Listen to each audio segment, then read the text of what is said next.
What's up guys, and welcome back to another episode of the PS5 career mode. This is episode number 45. And we start today's episode off with a loan bid for one of our academy graduates, Mason Ford, who shows great potential, so of course I will accept that.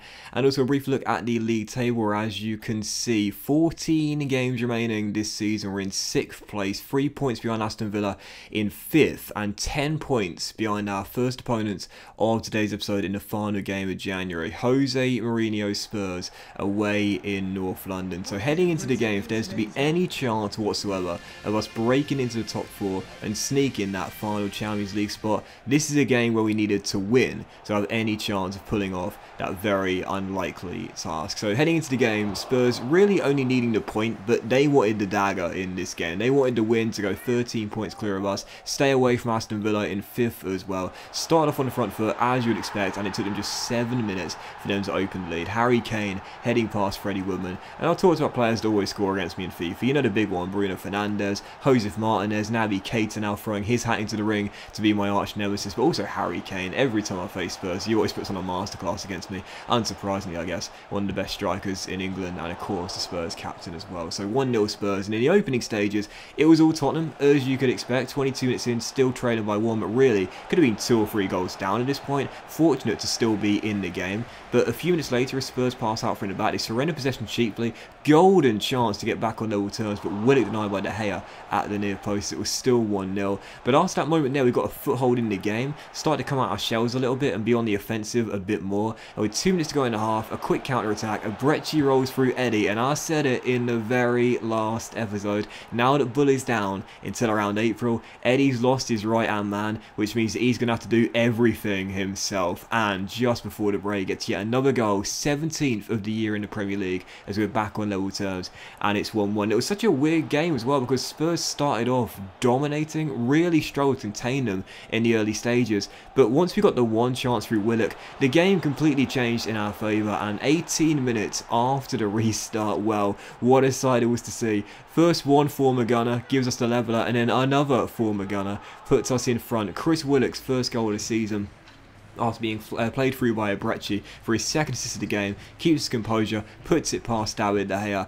and we come from behind to win the game at Tottenham Hotspur Stadium by 2-1, courtesy of former Arsenal players. That's a tough one for Spurs fans to take, but yeah, 2-1 final score. A Brecci say though, 2 assists in that game. He's unbelievable. I swear, every game since like late November, every game he started, he's got either a goal or an assist. It's crazy. So 13 games to go. Massive win there. We cut the gap on Spurs to 7 points with 13 games to go. We remain in 6th though. Aston Villa having an absolutely brilliant season so far. They are not giving up in the race for Champions League football themselves, but massive win there again. A draw wouldn't do. We needed to win, and we got it coming through behind. Not a massive surprise though. This season, our record against big teams has been really good. We've taken points off Spurs in the reverse fixture in a goalless draw. We took points off Arsenal at the Emirates. We beat both Manchester clubs as well, so really wasn't too shocked by that result there.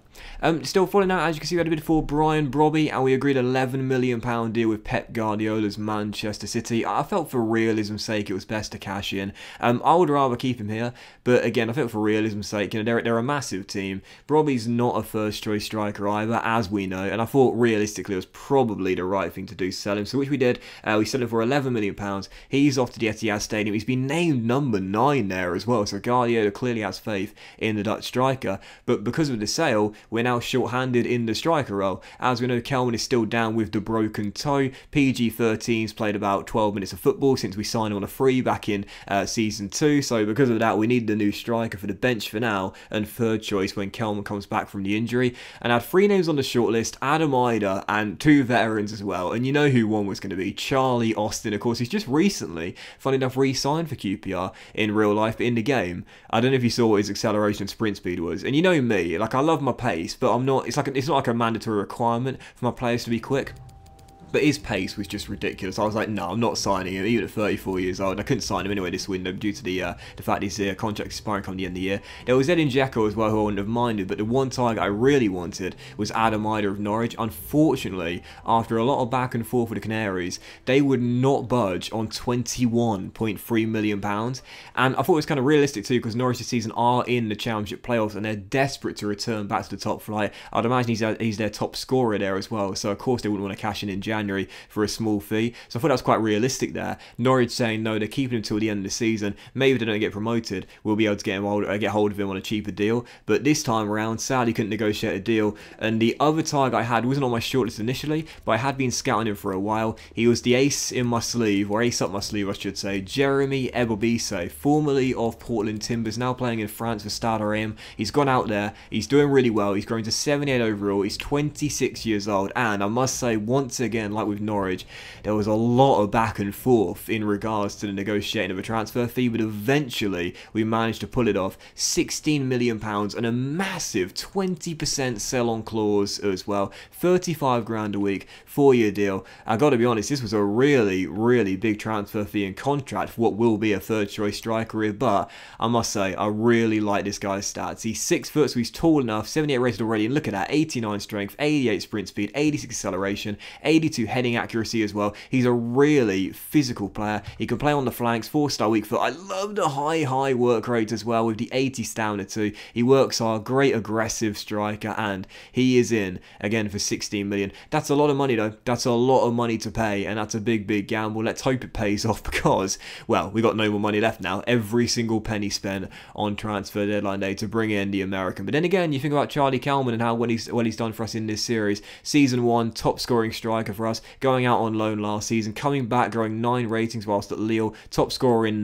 Ligue 1. We like our American strikers that have spent time in France, don't we? So Ebobisse is in, and Jeremy signs for 16 million. Again, you know, probably financially it was poor business from us selling Brobby for just 11 million and spending 16 million on Ebobisse, who's only 1 rating higher and also quite a few years older than the Dutch striker. But again, realism is the key in this series, and I thought it wouldn't be realistic to reject that bid for Brobby there, so I think I made the right call personally.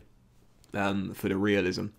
Still, that was the end of transfer deadline day. All the pennies getting spent on our new striker on transfer deadline day. You might have noticed as well, there was interest in Eddie Nketiah. Man City were the rumoured team interested, but thankfully no bid came in for him. I will say this though, because how good Nketiah has been this season and last season as well, and the fact he's now 86 rated, which is unbelievable. If a bid comes in next summer window from a Champions League club, then I will probably look to cash in for realism, but for now he stays with us, and thank God for that, because we really need him between now and the end of the season to have any chance whatsoever of finishing in the top 4. And also, as January ends, you can take a brief look at our academy, where as you can see, this young Korean, 17 years old, Song-Soo Park, high work rate, 3-star weak foot, 4-star skill. We've got to say, he could be like a little Ji-Sung Park for us in this team, possibly. That's the reason why we sent this scout to South Korea. I like that a lot. A hard-working player, that would be fantastic for us coming out of the academy in the defensive midfield role. And also, as well, as you can see, there was a bit for Trevor Chalobah. I don't think I showed it on camera, but he did have his bid rejected from Leverkusen. He'll be staying here at least until the end of the season. So this is what we work with between now and the summer transfer window for the rest of the campaign. I do like it a lot. We have got some big injuries right now, of course. Amos done for the season, Bull done until April, and Charlie Kelman about to return from his broken toe injury. But for the most part, I really like this squad. I really do. I think it's our most fun team since the save began, and I think it does have the quality to break into the top 4 and win a piece of silverware. But what we need is Nketiah to stay fit and in form as well. Otherwise, we've got absolutely no chance. Loads of fixtures coming in February. Massive games as well. In form West Ham, Leicester away, Man City away. Both legs against Atalanta in the Europa League round of 32, and Arsenal, who we've been drawn against in the FA Cup 5th round, away at the Emirates Stadium as well. What a big month of February we've got, and to be missing Charles Bull for all these key games, that's an absolutely massive blow. And also, real briefly, before the second and final game of today's episode, away at King Power against Leicester, we had a bit here for Birch. If you remember, he came out of the academy, one of the highest overall players I've had coming out of the youth team naturally, but as we know, he shows no potential whatsoever. So I'm gonna make a very interesting decision here. I'm gonna send him to Groningen, the Dutch side, for just £250,000, basically nothing, but I've negotiated a 25% sell-on clause with them. I'm going to gamble that he does kick on and develop out there, getting first-team football, become really good, and then get sold to a big English club for a massive fee, and we'll get a quarter of it. Big gamble, we'll see if it pays off. Still, for the second and final game of today's episode, really uneventful match, just one away in the Midlands against Leicester at King Power Stadium. As we know, throughout the course of the series, they've struggled mightily. Right now, sat in the bottom half the table once again. and in a really tedious game. The only two noteworthy incidents were first Nketiah going down early, which almost gave me a heart attack. Thankfully, as you'll see, it was just a bruised shoulder injury, thank goodness for that, and he's only going to be out for a few days. And Eze scoring once again. Abrechi has been an absolute machine this year in his first season back in West London. His only goal again gives us the win. We stay in 6th, but cut the gap on Aston Villa to goal difference. We're still 7 points behind Spurs, but with 12 games to go. We're in great form right now. We've won every single game apart from one to begin the calendar year off. We're in fantastic form and high flying as we come into a crucial stage of this season. But that was this episode of the PS5 Career Mode, guys. Big thank you for watching. Really hope you have enjoyed it. If you have, then please drop a like. Much love to you all. Have a fantastic day, and I'll see you for the next episode with some absolutely massive games, plus Europa League round of 32 as we close out February very soon.